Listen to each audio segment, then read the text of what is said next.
Hi, இன்றைக்கி நம்ம சேனலில் ஒரு சிம்பிளான ரசம் ரெசிபி எப்படி செய்கிறதுன்னு தான் பார்க்க போகிறோம்.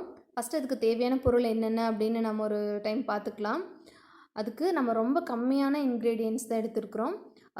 ஆனியன் ரொம்ப கம்மியாக நான் கட் பண்ணி வச்சுருக்கேன். அதுக்கப்புறம் ஒரு தக்காளி, கருவேப்பிலை, அதுக்கப்புறம் சீரகம், பூண்டு ஒரு 4 பல், கொத்தமல்லி ஒரு 1.5 டீஸ்பூன் எடுத்திருக்கேன், குருமிளகு ஒரு 10 குருமிளகு எடுத்திருக்கேன், அப்புறம் கருவேப்பிலை இதெல்லாம் வந்து அரைக்கிறதுக்கு. அடுத்தது வந்து ஒரு லெமன் அளவுக்கு புளியை நான் ஊற வச்சு புளி கரைசல் எடுத்திருக்கேன்.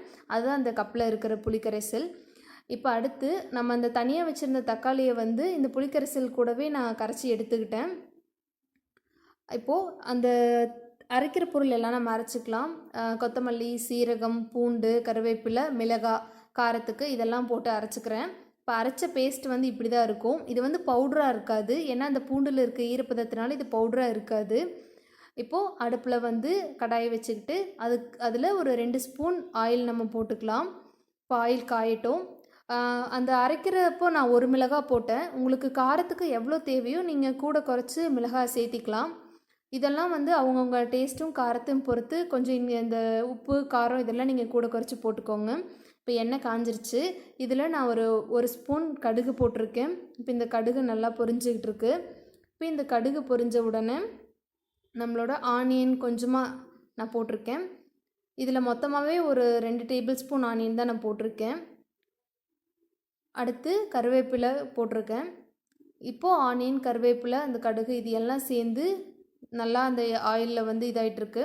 இப்போ அடுத்து நம்ம என்ன பண்ணியிருக்கோம்னா, அந்த தக்காளியும் புளி கரைசலையும் தனியாக எடுத்து வச்சுருக்கோம் பார்த்தீங்களா.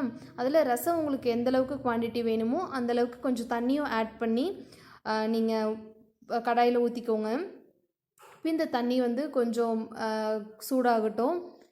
இப்போ இதுக்கு நம்ம தேவையான உப்பு, மஞ்சத்தூள் இதெல்லாம் நம்ம சேர்க்க போகிறோம்.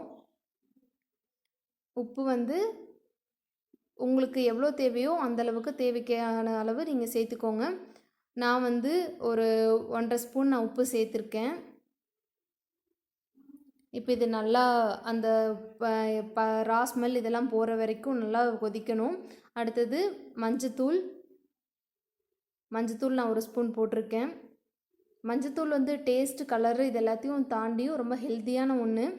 அதுக்கப்புறம் அந்த அரைச்சி வச்சுருக்கோம், இந்த அரைச்சி வச்ச இந்த மல்லி, சீரகம் இதெல்லாம் நம்ம இந்த பவுட்ரு போடுறதுனால நீங்கள் ப்ரிசர்வேட்டிவ்ஸ், அதாவது பேக்கெட்டில் இருக்கிற பவுடர் வந்து போட வேண்டியதில்லை. அதுக்காக தான் நம்ம இந்த பவுடரை அரைச்சி போடுறது.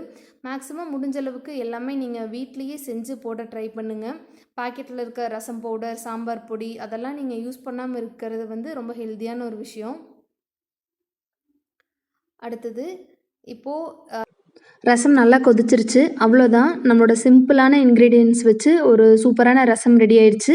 இதை நீங்கள் எல்லோரும் ட்ரை பண்ணி பார்த்துட்டு எங்களுக்கு எப்படி இருக்குன்னு கமெண்ட்ஸில் சொல்லுங்கள். தேங்க்யூ.